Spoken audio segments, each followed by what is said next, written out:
So many people I meet, and women I meet, you know, who want to change the world themselves, and we will burn out. But can we do it together, collectively, generously, compassionately, nurturingly? Yes, I think we can. Welcome to episode 14 of the Future is Beautiful podcast. We are loving being back on air with series 2. I'm Amisha, your host, and would love to say a big thank you to this week's new patrons, Ilana Wetzler and Andrew Weston. If you want to be part of co-creating these conversations and keeping us advertising free, please head over to www.thefutureisbeautiful.co/community and sign up to make a monthly contribution which goes towards paying our wonderful team. All we need is each of you to donate the equivalent of a cup of tea or a glass of wine that you might drink whilst listening to each episode. Today, I am very excited to share that I am joined by the fabulous Lynne Franks. I had heard about Lynne's work, and I'm sure you have too, even if you didn't know she was behind it. And I wrote to her one day in my 20s with my CV. We met up, and she created a role for me working with the community at the women's business club she'd set up at the time, Beehive. Since then, we've stayed friends and we have collaborated, and I've continued to be inspired and mentored by her.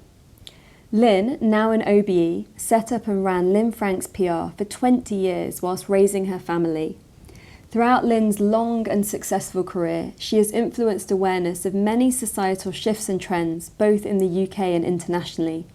For example, she positioned the UK as a world fashion leader by initiating London Fashion Week and the British Fashion Awards. Lynne is a true activist and initiated a wide diversity of awareness campaigns for social causes, some of which we discuss in our conversation. She continues to be a leader in the understanding of what issues, ideas, products and services are the most important for the times we live in. Her books and workshops, including the Seed Handbook, published worldwide in 2000, pioneered a more feminine approach to business, combined with personal empowerment, inspiring thousands of women to join a movement of sustainable economic independence. Since establishing the Seed Women's Empowerment Platform and body of learning materials, which stands for Sustainable Enterprise and Empowerment Dynamics, she has championed women's leadership from post-war Bosnia to rural South African villages, and for women imprisoned to women in the corporate boardroom. She was also a contributor to our book, The Future is Beautiful, which you can download as a gift from us from our website or purchase a hard copy. We chatted about her extraordinary life and achievements, this time in her life as a wise woman, and the power of multi-generational mentorship and community. I hope that you enjoy this conversation. Welcome to The Future is Beautiful, with me, your host, Amisha Gadiali. On this show, we explore the weave between politics, spirituality, creativity, and sustainability. Every one of us has ideas and personal experiences to share that can lead us to a brighter future. Despite the challenges we face as a global community, or the pressures that we meet in our daily lives, when we stop and dare to dream, to ask ourselves the big questions and to share what we are already doing, we create the future that we wish to wake up for. That future is beautiful. I'm delighted today to be joined by the wonderful Lynne Franks, who is an entrepreneur and a real inspiration to women. Thank you so much, Lynne, for making time and for hosting me here in your beautiful home in Wincanton. My pleasure, it's lovely to see you. You've just shown me around a building next door that you're creating. Yes. Can you share the concept of what you're bringing here to this Sure. beautiful Somerset village? Yes, a little town, Wincanton, a little town. Okay, sorry. Seems like a village, it's just got one street really. So I bought a pub. I didn't intend to buy a pub next door to the house that I bought in this little town, which I've ended up in not even knowing how I got here. I sort of floated in one day and here I was. And when I talk to the other people that live around here who are newcomers, they all say pretty much the same. But it is beautiful Somerset, and I'm very happy here.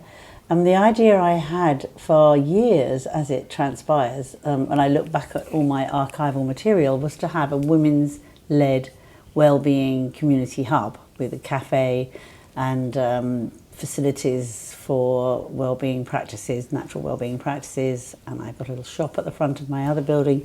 And I ended up with everything that I had put out to the universe that I wanted, I manifested without even noticing. So suddenly I've got what is currently a building site, but will be ready to open in September, which is the Hub in Wincanton, and it's going to be quite wonderful, I think, with the very community focused, but at the same time I want it to be so cutting edge as far as anything to do with well-being is concerned, whether it be sort of the coffees we drink or the food we eat or the supplements we're advised to take or machines that we hope we're going to build up here for people to try out, which or to use regularly, which we believe in. I say we, with my partner Clive DeCarl, who is a natural health consultant, specialist, and with my work on the empowerment of women that I've been doing for years, we think that the two things kind of sit very comfortably next to each other. We've got a big, lovely teaching room upstairs where we're going to have not only us but other people do webinars and retreats and workshops, and we've got bedrooms here, as you know.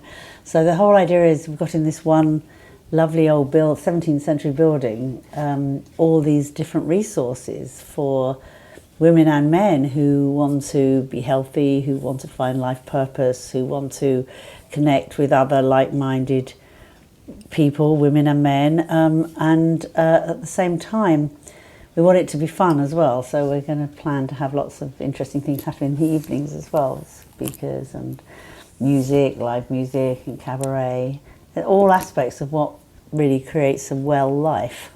Things on literature, lots of things to do with food, a lot of cookery classes, or whether I say cookery, you know, sort of using how to use cacao to make the most delicious chocolates and drinks, how to make raw food, again in a delicious way, and a lot of attention on new ways of making vegan food and vegetarian food, all the things that people are so interested in. And there are, here in Somerset, although we expect to have a lot of guest speakers and teachers as well, some fantastic experts. So apart from the people around here, then we want to pull in people from all over the world. I want this little town to host what is going to be a sort of a lighthouse beaming out really fantastic information that the world needs to hear. So it's really that sort of think local, act global from this funny little town that I ended up in. So, I mean, it's such a beautiful concept, and yeah, I'm really excited to see it come together. I think now that we've got the technology to do it, it doesn't matter where we are. We can be on a beach in Acapulco, where I was at a conference recently. We can be, you know, in an ashram in India, wherever we are, as long as there's some kind of connection with Wi-Fi. You know, we can film people, we can teach, we can express our experiences to others, and we can do it from anywhere. So why not do it from here? And 2 hours outside London, but really host some wonderful events. And it's an interesting place. I really had never heard of Wincanton, and I really ended up here by accident. But we're pretty much halfway between Glastonbury Tor and Stonehenge, and there are, if you believe in these things, which I know you do and I do, some really interesting configurations and reconfigurations of ley lines around here. So it's very powerful, and of course it has history, sort of witches go back sort of 600, 700 years. There were things that should not have happened to the wise women and wise men of that period. And so now I think it's the time of those of us who are in this vicinity to be really holding that earth energy and making sure that the magic is still here. You know, we're still kind of, we're not quite Avalon, but we're all part of that whole heart chakra, powerful part of this country of ours and this world of ours. So it's about, I think, now coming to the age I am, being, I suppose, the wise woman, a wise woman. You know, I've just turned 70 and my mother passed away the same week, which was really strange, as if she was saying, okay, my time's up, I'm passing it on to you. So I'm now the matriarch of the family. And, you know, I was just saying to you earlier that my generation of baby boomers who are coming up to our 70s or beyond all grew up in the 60s. We all, not we all, but a lot of us are still very much in the contemporary world. We're on social media, we go to music festivals. We, you know, we're still very much part of what's going on in the world, and yet we should at this point be starting to kind of quieten down and go into retirement. I think for those of us who have made it and who have our health, it's actually our role and our service role to be holding the space for those younger people that are coming through. And so really being the wise men and the wise women, that's what we need to do, to share our experiences of the mistakes we've made and the successes we've had, and just be there to serve. I think that's the next 20 years of my life, how I see it, and the building next door is part of that. And you didn't want to do that just sitting down and on your sofa and having people come for cups of tea? I quite did, actually, but I don't know what happened. I mean, I do find that when I open up and just let my natural flow take over, I find myself in all different kinds of countries and doing all different kinds of things. And not all the time, but certainly 90% of the time, I think, okay, that's where I'm supposed to be. That's what I'm supposed to be doing. I've lived in various places around the UK and overseas, and I do miss living near the ocean. I miss that a lot because I lived in California near the ocean, and I lived in Mallorca by the sea, by the Mediterranean. So, living in the middle of Somerset is kind of a different experience. But I think it's fine. I just have to keep, travelling every now and then. When it gets too rainy and dark in the winter, I have to do some kind of travelling. But there's something special here. I guess that's why I'm here. And it's so beautiful. I've just come from the White Spring, yes, Glastonbury, and then just popped over here. And so Glastonbury's 20-25 minutes from here. I love Glastonbury. I don't know that I could live there. So for me, going in once a week, perfect. We're near Frome, which is sustainable Frome, first independent town in the country, independent council. Lots of exciting things happening there. Up the road from Bruton, from Hauser and Wirth, which is Hauser and Wirth, the biggest contemporary art dealers in the world, who have got their huge farm, indoor-outdoor art gallery 2 minutes down the road from here that gets tens of thousands of visitors all the time. And also they use it as an education, cultural and community education, an all destination, which is lovely. And it's very much about community here. I think the difference in living out here is some of us are in the town, some of us are in the nearby villages, but it is very community. I just love community. I love people. I love being in collaboration with the people that are near to me. And that's the other thing about living out here. You might be 20 miles from somebody, but 20 miles takes you not a lot more than 20 minutes to get there. And it's in beautiful countryside and beautiful drive. And I know when I go to London and if I'm 20 miles from somewhere, it can take me all day. And sitting in traffic is not attractive, So I definitely find this quality of life suiting me, that's for sure. Lovely. Where do you feel like you get your energy from? I think it's my creativity feeds my energy. I get excited about lots of ideas. In my new work, which based on the power of 7 archetypes, the first archetype is a seed sower. Actually, I'll go through them all, but it's seed sower, they're not in any order, storyteller, an alchemist who makes the impossible possible, the space weaver who creates the environment, the medicine woman who looks after the well-being of projects or of your people in the projects, the vision keeper, and the sky dancer who's the tantric partnership relationship builder. And we've all got all of those inside us, women particularly. And then I've been developing it as a group of 7 for the last year or so, where in that group each person will take one of those archetypes, and it always works out that it resonates for one person and another one resonates for another, and then it's what can we do together. And it really is very interesting watching that. Well, I'm the seed sower. I love new ideas. I have far more ideas, too many ideas, more ideas than I could ever actually manifest.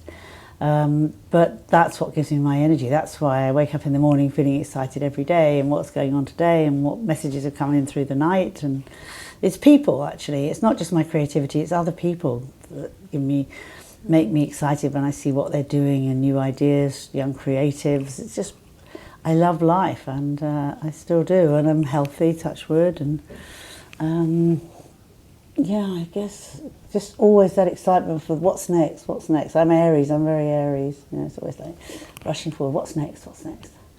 Well, one of the things that, I worked for you like 7 years ago. Was it? And then, have spent time with you over the years since. And one of the things that always strikes me is how many things you have done and were responsible for that you don't even remember because there's so many. I know, it's true. I was redoing my website recently and just trying to remember all the things that I had. It's true, I don't even remember half of them. And then somebody will say, don't you remember when we did this? And I went, oh my God. Yeah, I mean, you worked with me in Beehive, which was the first women's business centre in the world. And when I see these other ones, these chilly come latelys who set up and claim to be the first women's business centre, I'm saying, hang on a minute, 7, 8 years ago, I had Beehive in Covent Garden that was doing exactly that. And it was only because the landlord sold the property and turned it into expensive flats and hut shops that we're not there now.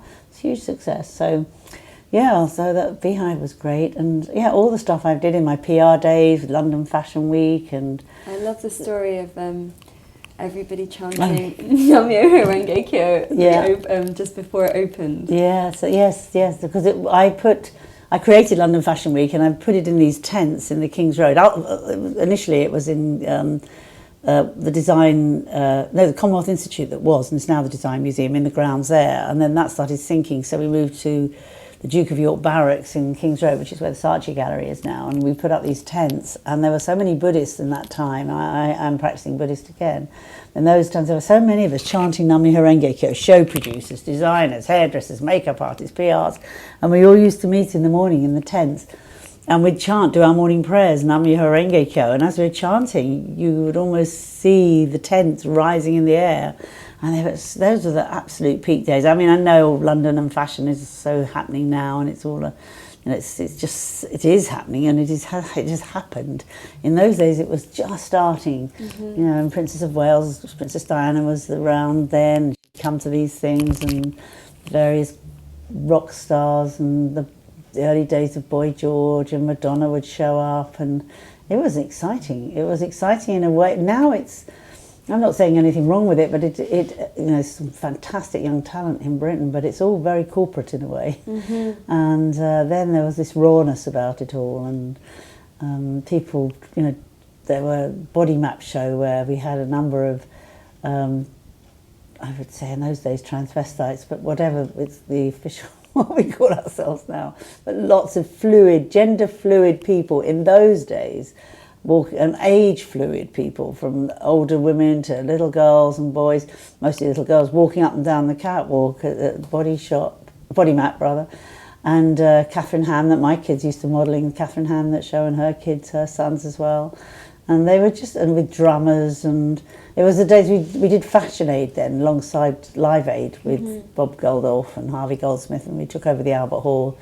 And we had designers, top designers from all over the world came in, and each designer presented their collection as entertainment. So Jasper Conran had Madness playing and walking on tight ropes, and Annie Lennox, I remember, introduced Catherine Hamlet's scene, and then Catherine Hamlet's scene, which even I was in, had this huge amount of cavalcade of people, like a Mrs. Thatcher lookalike, and Tibetan monks and African drummers, and we were all wearing some kind of message T-shirt in those days, and it was such fun.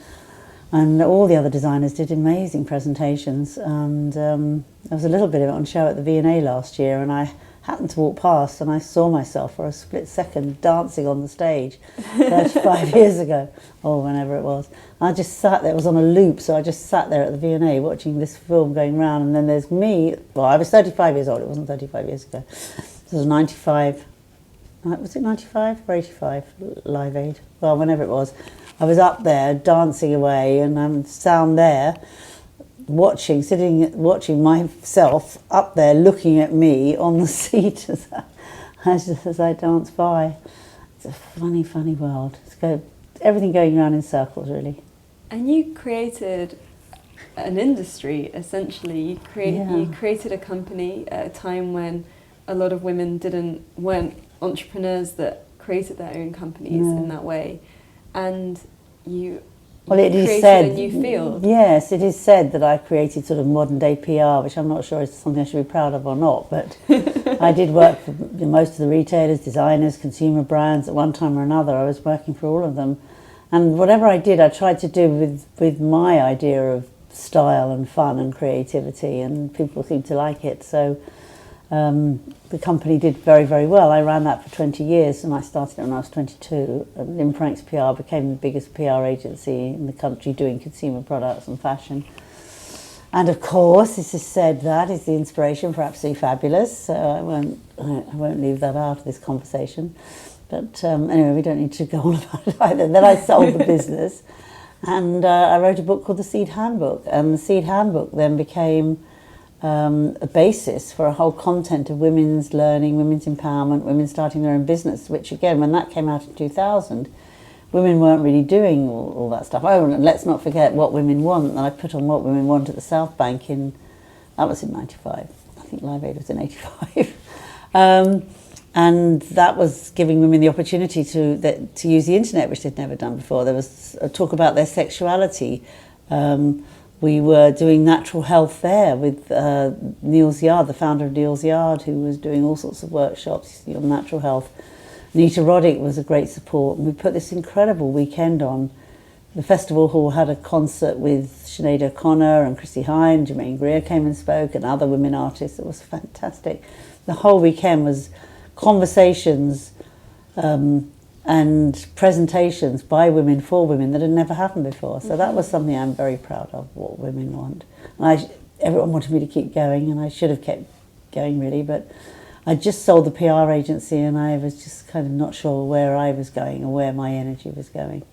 So I went on a journey. I just went on a journey for a number of years, just going to workshops and being with different spiritual groups, different women's groups, meeting women particularly from all around the world, learning their experiences, their stories, which is what we do. We share our stories. So I learned so much from women from Africa, women from Asia, women from all over the world, who were just grassroots, not just, I mean, they were grassroots women, and just sharing their stories gave me my inspiration, really. And whilst you were on this incredible journey, taking a leap away from what had come before and going more inwards and trying to understand more about the world, of course, at the same time there was this parody happening with Ab-Fab. Yeah. How did you hold those two things? Because not many people have had. It's a worldwide television comedy based on them, and at the same time trying to do my personal journey. I mean, with great difficulty. I mean, there were times where, I always quite enjoyed Absolutely Fabulous, sometimes funnier than others, sometimes very funny. But I did get fed up with the fact that any time I was working on new projects, whatever media coverage I would get would always be about the fact that I was supposed to be the inspiration for Absolutely Fabulous. I would always use pictures of Jennifer Saunders in character as Adina, which was supposed to be me, and I'm like, oh no, please, no. But, funnily enough, when I lived in America, people would come up and thank me for Absolutely Fabulous, and I'd say, you don't have to thank me, I had nothing to do with it. They said, no, you did, we love it, it gives us such joy. I said, well, in that case, okay. And I must admit that I wrote my autobiography then, and I called it Absolutely Now, which why not? And that became a bestseller in California when I was living there, and sort of came out across America. That was fun. So you just found a way to fully embrace it?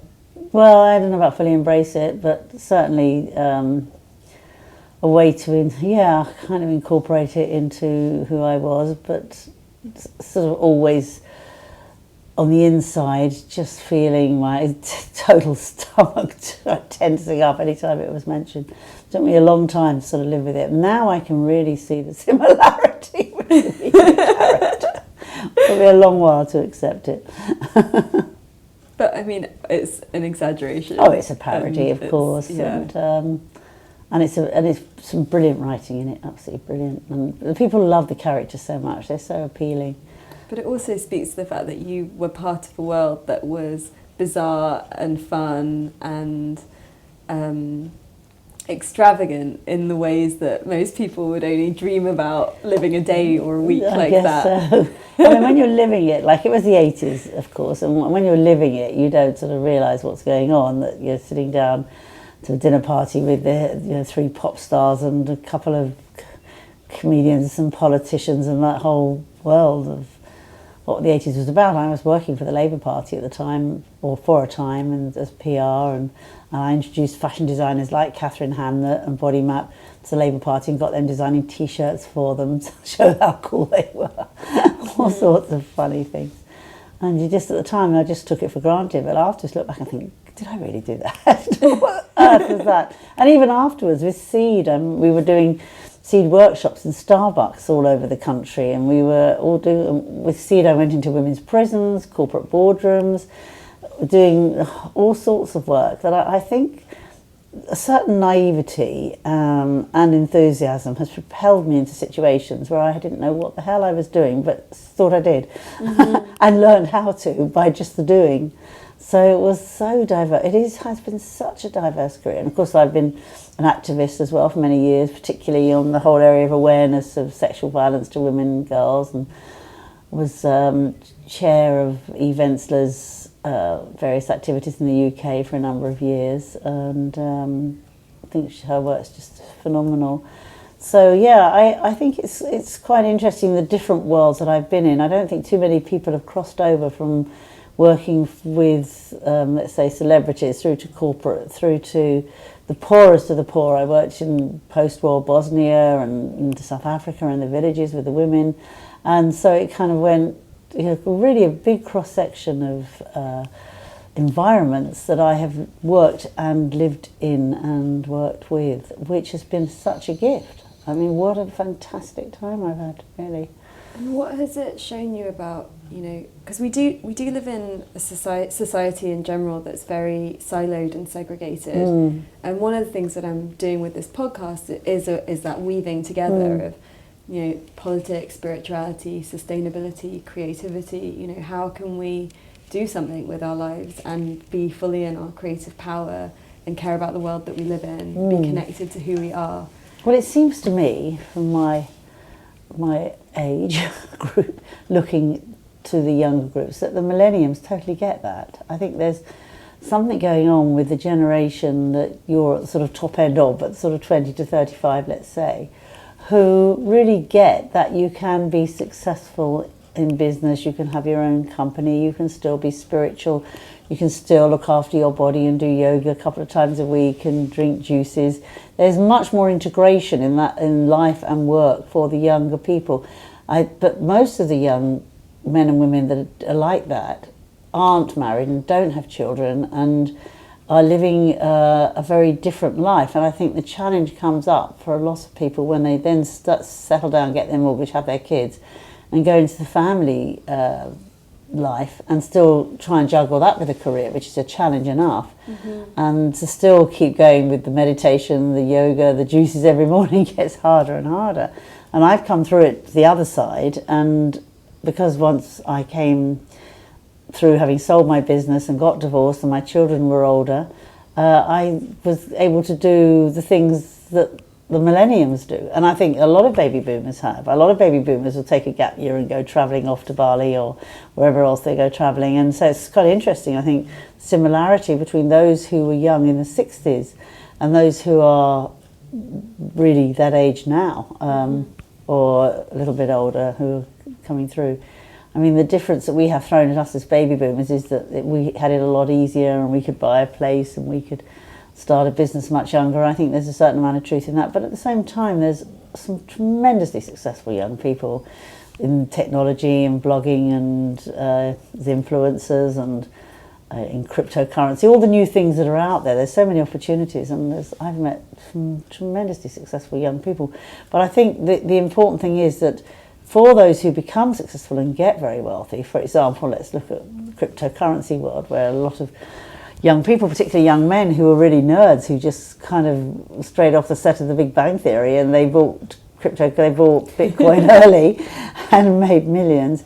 I think, and then suddenly can afford anything. And there's this just big joke in the crypto world. I know about Lamborghinis. The first thing they do is they go and buy a Lamborghini and big house.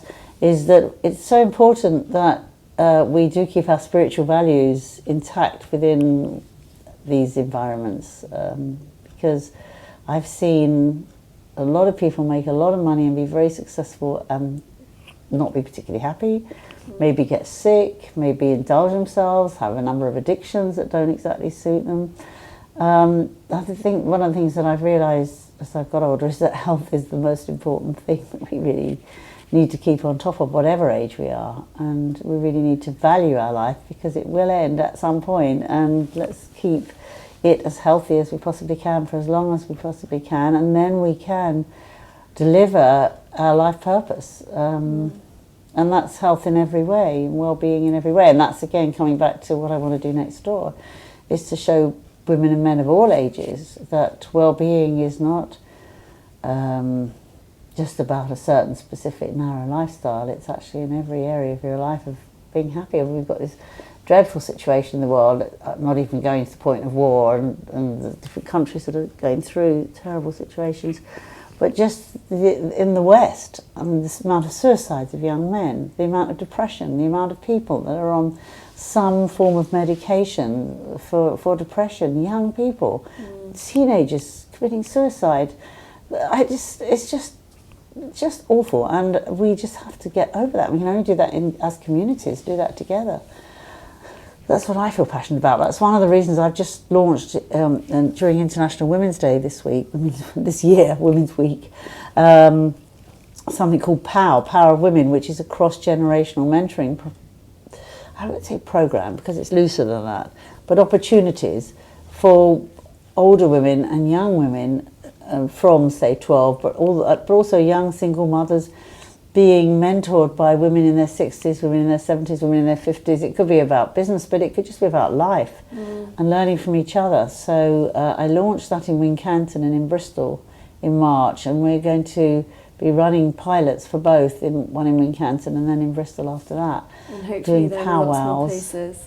Yeah, and then hopefully lots more places. I've had people come to me saying we want to do it, in our area, and I said, well, let me pilot it and get it right first, because there's a lot of learning to do. So we're going to start small and see how it grows. I'm working with the local community centre here, the Balsam Centre, which is a charity which looks after all different people from this community, which is very diverse. It goes from very poor to very rich, this town. Although it's not particularly multicultural, it's certainly a lot of people from lots of different communities. So the idea is that we bring them together, or women together, in some kind of knitting together the community in some way. So we're going to be using food and skills training and sharing stories to do all that, and then we'll spread it out. So that's one of the new projects I'm launching this autumn. It's beautiful. I mean, when you were talking about, the rates of depression and suicide rates, it's like we know that the way that society is evolving isn't making us happy, and yet we also realise that no one's going to do it for us. That's not what's happening in politics right now. Things never been so much disillusionment with politics. I mean, who's got any faith in politicians these days? So we need to do it more ourselves. Oh, we have to. I've seen that coming for a long time. It has to come from the grassroots, and it has to come from women as well as men. Men supporting them, but when I look at Frome, where the whole independent movement there was started by a couple, actually, by Peter and Annabelle McFadden, who just put a call out. They went on a workshop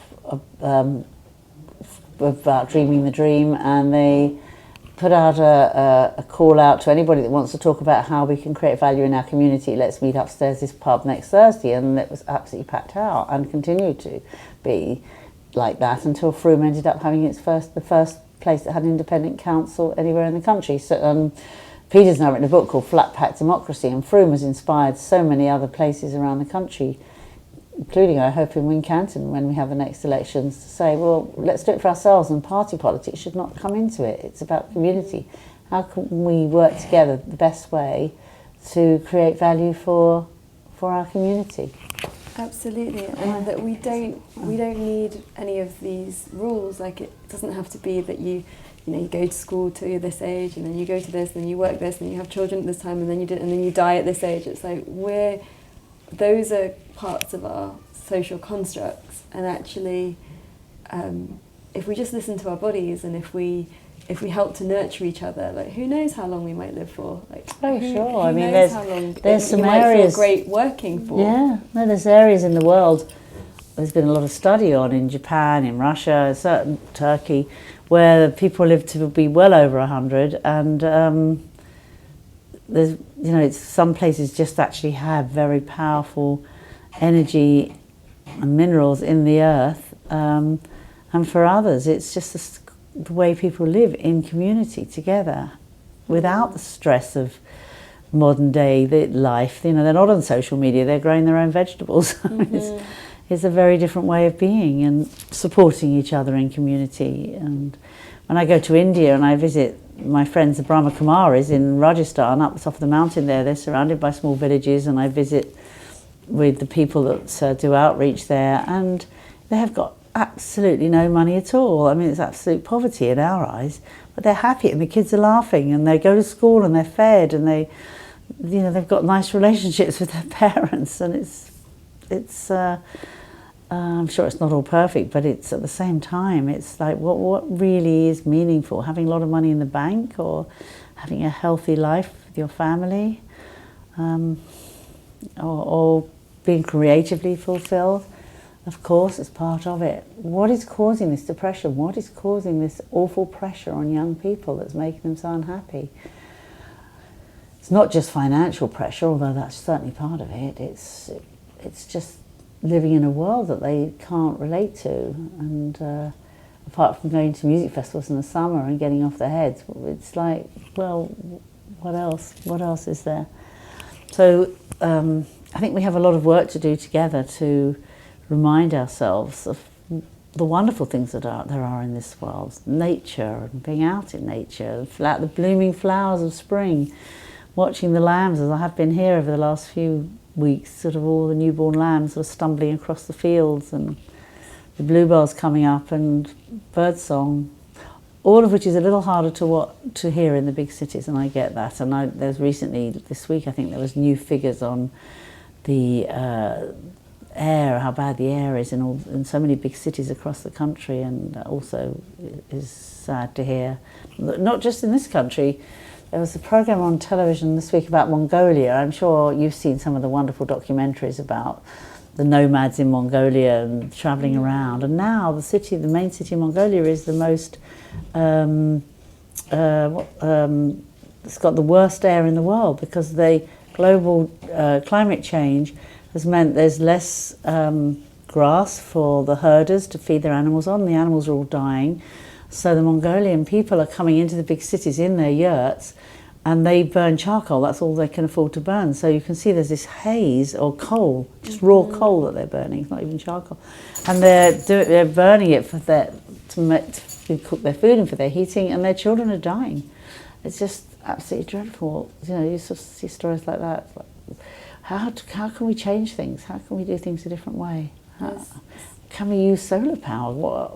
Why are they using coal?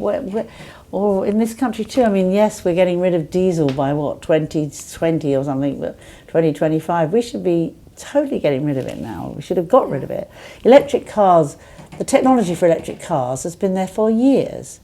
And because of the control of the oil companies, and because of the control of governments and the media, they haven't allowed them to happen. And even now, if you have an electric car in Somerset, where you can, apart from your own house, where you can actually put any electricity in, it's still not being the way it should be. And of course, chemicals, the whole area of health. I mean, these young people who are depressed, they shouldn't be put on chemicals. Of course that's going to make them worse. That's what is killing them.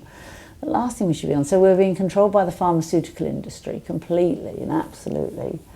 So if we have a headache, we take a pill. I mean, just the idea that people get sick and they've all then take the same medication, which is, and with all our bodies being different, it's absolutely dreadful, dreadful, dreadful. And injections that children have at school that then have effects of. I'm so very sad about the big industry control. And cannabis, for example, which is such an obvious natural healer. And in this country, we're making no moves towards legalising, and we're so far behind all the other countries. We're so far behind America, Canada and Europe.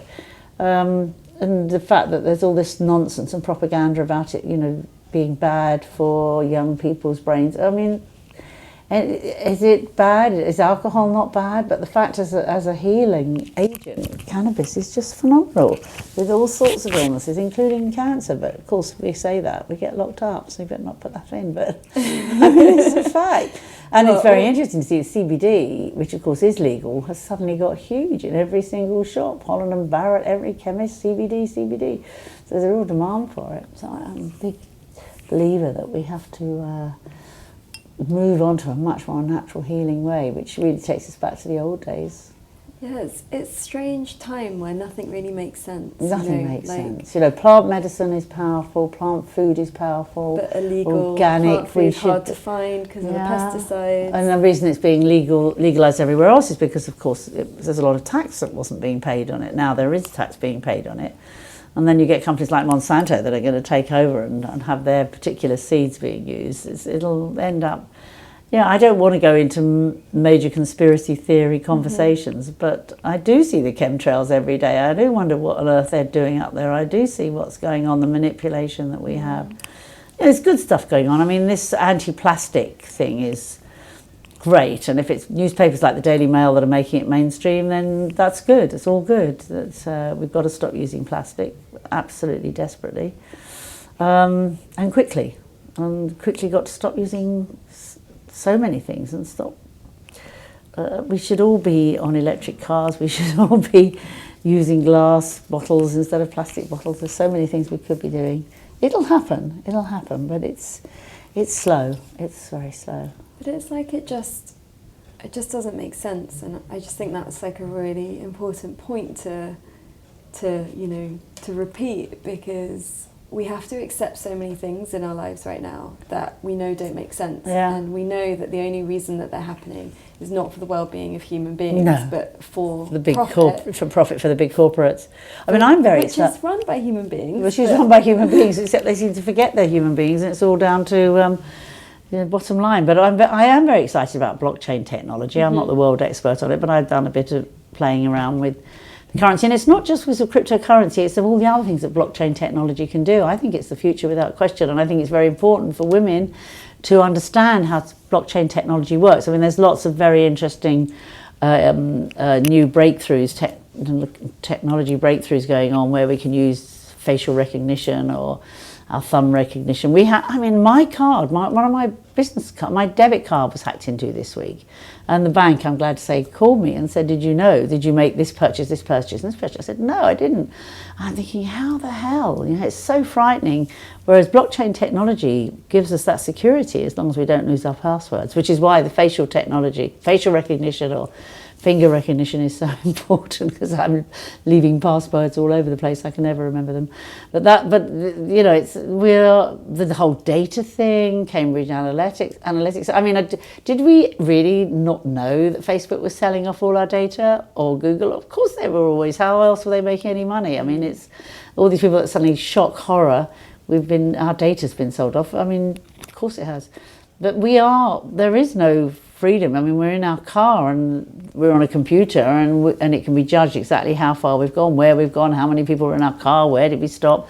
There is no asset, mobile phone. It's completely judged what calls we've made, but we are tracked. There's no question about it. So it's a bit, but then if you live in that space of what could end up being paranoia, you have to kind of say, let that go, and let's just keep talking, let's keep sharing our stories, let's keep supporting each other, let's keep growing and learning and understanding and looking at the ancient ways as well as the modern ways, and not believe. I mean, I come from a marketing background, that's the irony, but it's so essential that we do not believe what we read, what we see. And that's the confusion, because with social media you're getting so many messages in, you think, what is real, what can I believe, what can I not believe? So much fake news out there. I don't know. I haven't got the answers. Is Putin a good guy? Is he a bad guy? Is Trump a good guy? Is he a bad guy? Is this, you know, and all the rest of it? I mean, they're all bad guys as far as I'm concerned, but, you know, it's all a catalyst for change, and the only change will come from the grassroots, and it will come from women taking leadership roles, and young women. There was some very interesting research done by the UN a couple of years ago which said that the future of the world was all to do with 11-year-old girls. And when we had the majority of 11-year-old girls getting educated and being encouraged to have a life of freedom and not being married off at a young age, or all the awful things that happen to young girls all over the world in different countries, then we will have a different future for this planet, which is amazing, and I love it. I love the idea that the 11-year-old girl has got the future of the planet in her hands, and we have to give that 11-year-old girl. I have a granddaughter of 11 years old, and she is the future. I see that, and so we have to make sure the 11-year-old girls do have education, whether they grow up in poor villages in Africa or India or the Philippines, that they have that opportunity to get knowledge and grow and use it. That's why it's very exciting what's happening in Saudi Arabia right now with this new crown prince putting a lot of effort and energy behind women, the last bastion of women under control. Well, not the last bastion, I wish it was, but you know, it has huge influence what happens in Saudi and what happens in the region, and for Arab women to show their potential and be allowed to work, allowed to own their own businesses. I'm not going to say allowed to walk down the street showing their face, because that's a whole other thing, and cultural, and I respect all cultural differences and cultural rules. That's fine if that's what people want to do, but certainly to be allowed to live their potential. So that's great that that's happening, and I'd like to see it everywhere. Why do you feel so strongly about women's work that you've devoted so much of your time to it? I think I didn't really have any awareness of the situation for women, the very bad situation for women in the world. When I was running the PR company, it was a fashion business, it was all gay men and women together working, and it never crossed my mind. And then as soon as I sold the business and started getting involved in what was going on in the world for women, I was so horrified to see the imbalance of power. I mean, now we've got Me Too and this whole gender pay gaps and everything, which we're talking about, but we still have a situation in the world, never mind in our own country, where women are the lesser beings. And I have such a huge, passionate anger, in a way, that of the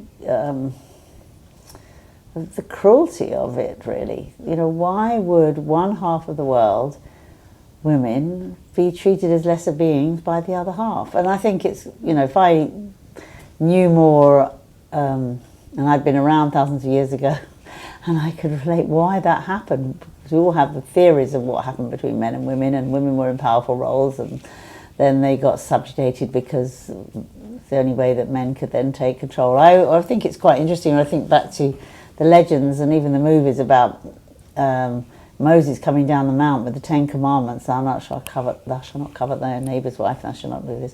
And that whole patriarchal God, and I come from a Jewish family, comes down and sees Miriam, his sister, the high priestess, with her golden calves and all these idols that they were worshipping, and came down and was so angry, and he smote the tablets and they burnt down all the things. Well, to me, that's really the patriarchal world killing off the matriarchal world and the world of the goddess. I mean, you know, I'm not saying Cecil B. DeMille works out exactly what happened when Moses came down the mount in the Charlton Heston film, but it always impressed me. I was only a kid when I saw it, and I always thought, well, what's the, you know, the way it was so wrongly portrayed. You know, it's all orgies and disgusting things down there, but we're up here with the male God. Why is God a man? Why should God be a man? Why is the language that we use all about the man, and what happened to the women? And it's wrong. It's absolutely wrong. Especially when life comes from the womb.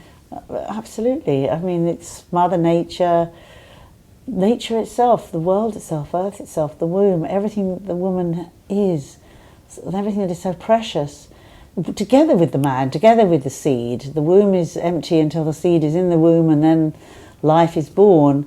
We need to do things together, and by one subjugating another, and by stories of rape and abuse, I have never, thank God, suffered anything like that. Although 1 in 3 women in the world, according to the UN, have. But it makes me so angry and upset and saddened and passionate. And what can we do to stop it? How do we change this? Little girls getting sexually abused. No, it's got to stop, it's got to stop. We have to stop it. So, bit by bit we will, and we are. Things like FGM, which there's so much awareness now of, which there wasn't before, which I'd like to think is definitely not happening in any way as it was, although as we also know, female genital mutilation was actually something that it was the old women that would keep going. They were the cutters of these children. And that was all to do with cultural myths, and it's all to do with education. We have to do education or everywhere, for what we do for the environment. We plant new trees, how we value each other, we value ourselves, we take care of the children. We take care of the children. And even my little town, things like, so I care about what I'm doing next door is the food that the children get, that get fed in a family home. It's just so bad for them, and why autism is so strong now. And there is such my partner, Clive Carl, who's kind of an expert on that, feels very passionately and has got proof that autism can be affected by a change to a healthier diet. That's what he says. There's no mystery. We need water, we need sunshine, we need a healthy diet. We don't always have sunshine in this country, but anyway, we need to live a different way. So food, this awful processed food that thousands and millions of people are eating, these horrible soda drinks and the sugar, it's poison. We're being poisoned. And I also think that's where a lot of the depression comes from the wrong diet. I think it's just horrific, and we should all be eating organic. We should all be working with local growers. We should all be growing in our back garden and working together. I mean, there's that wonderful, incredible edible programme that started off in Todmorden in Lancashire, I think it is, where the locals started like the things that happen in Frome. But again, 2 local women got together and announced in the pub they wanted to talk to the rest of the community about planting vegetables in the town, in the shared areas, and loads of people showed up, and they all started planting vegetables outside the police station, in the car park, in all the public areas. They started working with the farmers, working with the local college, with the schools, and it became so well known because one of the women that started it did a TED talk that people come from all around the world now, and they're coming coaches to see Todmorden, and they're called veggie tourists, and it's spread out to so many different towns and cities. It's wonderful. I mean, even walking through London and seeing your transition town influences where the community are growing their own vegetables on the railway line, not the railway line, but in the railway station in Kilburn Park has got vegetables and fruit trees growing on it, which anybody can help themselves to. Those are the kind of things that give me hope, that there's a lot of wonderful things going on out there. With all the awful things, there's still some great projects and initiatives and collaborations in communities, mostly started by women, but not exclusively, which are creating change. But we have to do it ourselves. We have to do it ourselves. And how do we, there's so many things to pay attention to, from the food to what we buy to, whether we're signing a protest or whether, all these different things that are happening all over the world and right under our noses. How do we really be an activist and not burn out and know when to choose what? And you've been involved in so many things and you have met so many people. How do you feel we do that in a way that's safe and nurturing for ourselves as well as makes a positive contribution? Well, I do think we have to choose carefully what resonates for us, what is our biggest passion and where to put our energy, but we have to start by looking after ourselves because burnout doesn't get anybody anything really. And I've met many activists who absolutely have burnt out, and as you get older and more experienced and wiser, you can burn out quicker because you don't have the same resources, or even for young people too. I mean, Amisha, much as anybody, that we can all burn out at any age if we work so hard and so obsessed and so single-minded that we stop caring for ourselves. So that's with my 7 archetypes.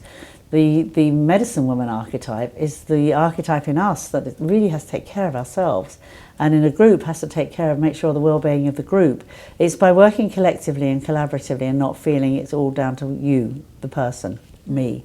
I used to think, oh, I've got to go out there and save the world, but that was just about my own shit, really. That was about the fact I was really out there trying to save myself. I wasn't able to look at it with any real balance. We can do it if we do it together. If we do it in groups, whether we do it in, what I'm very enthusiastic about, my pods of 7 women, if we do it in any kind of groups at any community level, then we can do lots of things. We can do much, much more together than we can on our own.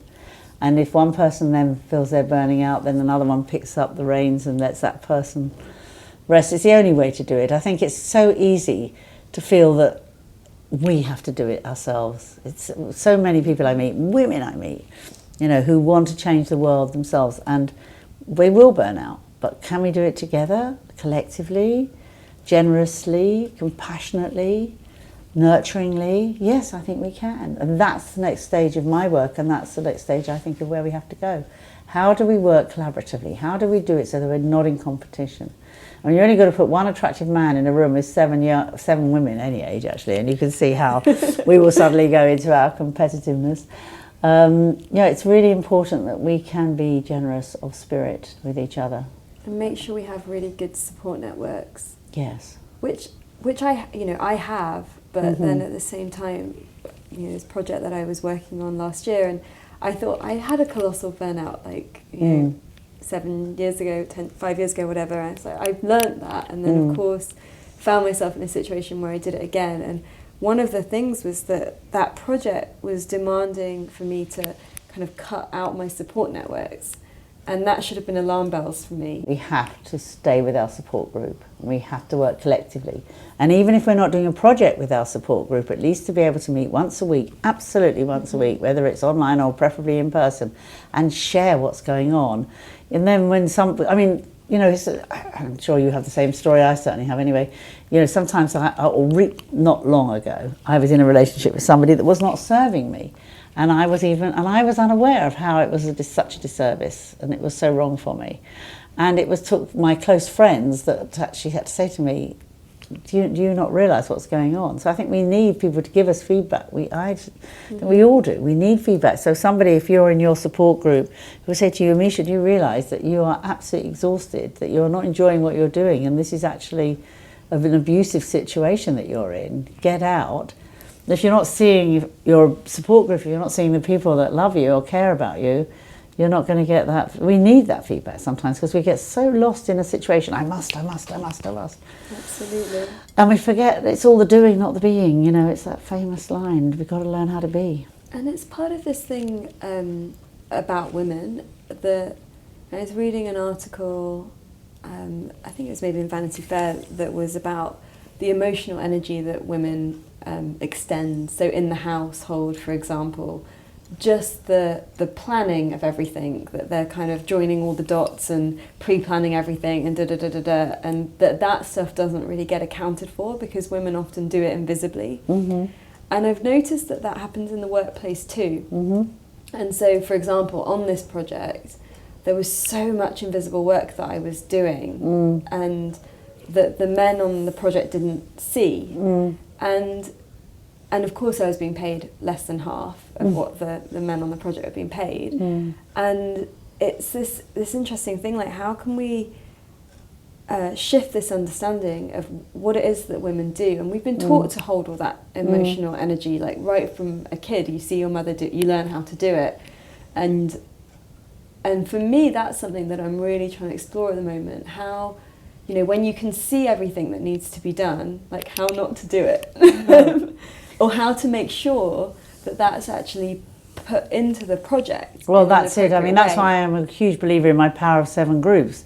That if there's 7 of you and you've all got a different role, whether one's a storyteller, one's the alchemist, one's a seed sower, whatever it is, you work together as a group, but you're all leaders. And it's really important. I'm building my group of 7 for next door now.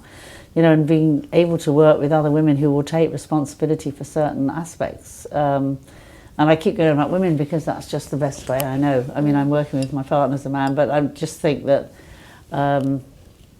it really is a way of doing it. I think it's more natural for women that we can easily work together in groups and just take the different roles. We can't all be all things to all people.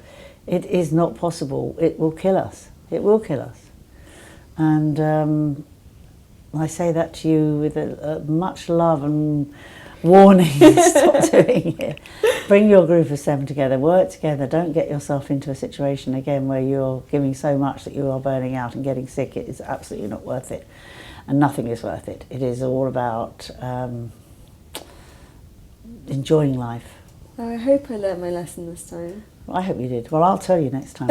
I haven't seen you since you got involved in this project, but I think we really have to learn what to do and what not to do. And you know, we'll make the same mistakes. We have the same patterns. Yeah. That's what I chant about. When I chant Nam-myoho-renge-kyo every day, I'm chanting to change those patterns through the vibration, through the power of these words, to change my own patterns so that I don't keep repeating the same scenarios, hopefully.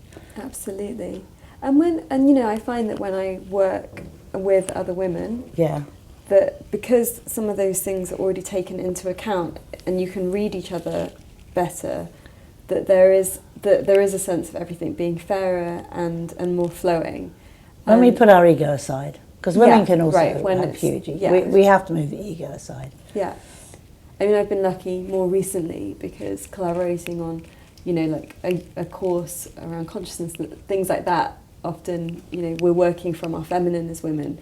But I really would love for us to get to a place where when we work with men, when we live with men, whatever it is that we're doing with men, that we're allowed to really be in our power and really be honoured for what we bring, and that what's so-called seen as invisible becomes visible of that side of our contribution. Yeah, let's hope so. I mean, of course we've got to work in cooperation with men, but I think they should get on and do their thing and we get on and do ours. I mean, as we're talking down here around my kitchen table, Clive's upstairs talking to one of his colleagues from America about alternative health, and they're, you know, we can work together as well. But I still think that we women need to work together first, and I don't know about making the invisible visible. I think, you know, not being appreciated for bringing certain skill sets to a work situation is not even just a gender thing, really. It's a power thing. But as long as we know what we're bringing to the situation, it's important that we make sure that other people know what we're bringing to it. I mean, it's up to us, really, to stand up for ourselves, have that power, have that strength, but not be in a situation which is just sucking you dry and not actually getting anywhere. Then it's what for? I think a lot of young people, what young men and young women, are looking very seriously at the sort of companies they're going to work for now and see if they reflect their values. And that's been building for the last 30 years that I've been aware of. Instead of people just being happy to get a job, they want to work somewhere with a company that really reflects who they are, or they feel it does. And I think that's a very interesting time for the big technology companies for a start, because they all started off as the good guys and now they're the big bad guys. So, you know, does that mean because you work at Google, you're working for somebody that reflects your values? Not necessarily. So it's an interesting time. I think, you know, for the corporate world to be getting the cream of the young people banging at their doors for a job or long over, I think it's people have got to. Companies want to have the bright young people working for them. They've got to deserve it, and not just greenwash. Just really be values based, or whatever size your business is, or whatever size, you know, your environment is. I mean, your work is. Whatever it is, it's got to reflect the values of who you are as an individual. Very, very important. So I don't know, as I say, that it's just a gender thing, your particular situation, or whether it was just working with people that did not have the same values as you did, men or women. So I think that's the thing, isn't it? Yeah, I guess it's, Surround yourself with people with like-minded values who honour and respect you. Yeah. And if you feel you're not being honoured and respected, move away. Move away. And I guess part of the brief of that project was they wanted me to bring those values in, but it taught me that in order to do that, you have to be very supported by the by the company, and you can't do it on your own. You need a community. But also you have to believe in yourself. That's another thing. If you don't believe in yourself, other people won't either. So that, I'm not saying you personally, I'm just saying generally, I think it's, self-belief is not something that becomes that easy to women, a lot of women.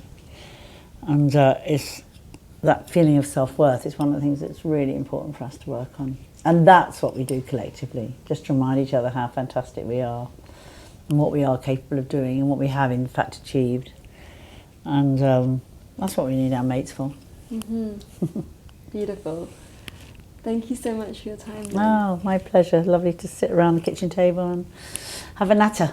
Yeah, and you can find out more about Lynne's work. Is it lynnefranks.com? It is. Yeah. It's Lynne Franks, LYNNEFRANKS.com. Yeah, I'm going to have very shortly I should be having all my workshops and retreats and the schedules for next door with the hub in Wincanton up online. So bear with me and hang on, and we'll get there. We'll post links to everything. Great. As well. Lovely. So, thank you. Thank you. Thank you for listening. As always, you can find links to everything we mention in this episode, download our book, and discover so much more over on the blog. We don't believe in selling you things you don't need through this podcast, and so it's made possible by you, our community. If you loved this and would like to contribute to our Patreon campaign or join our online group to connect with other listeners, please visit www.thefutureisbeautiful.co and click on community. Please also hit subscribe and leave us a review on iTunes so we can grow. Here is to us, creating a beautiful future together.